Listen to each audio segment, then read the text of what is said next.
এই যে এটা কিন্তু এভাবে খেলতে হয়, এটা এভাবে খেলতে হয়। ওখান থেকে বল মারে আবার এখানে চলে আসে, ওখান থেকে বল মারে আবার এখানে চলে আসে। আসলে আসলে কিন্তু অনেক সুন্দর।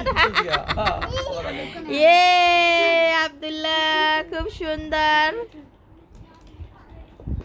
সবাই কিন্তু খুশি এটা পেয়ে। এটার প্রাইস কিন্তু অবশ্যই দেখালাম আপনাদেরকে, 1200 টাকার উপরে, 1200 টাকা নিচে।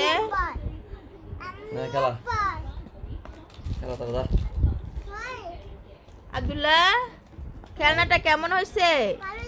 ভালো হয়েছে। গোল। পুরাই স্টেডিয়াম মাঠ দেখতে পাচ্ছেন। খেলনাটা অনেক সুন্দর, অনেক সুন্দর। আব্দুল্লাহ এরকম খেলনা পেয়ে কিন্তু অনেক খুশি হয়ে গেছে। এই যে অনেক সুন্দর, আব্দুল্লাহ কিন্তু খুব সুন্দরভাবে খেলতেছে, আবার গোলও দিতে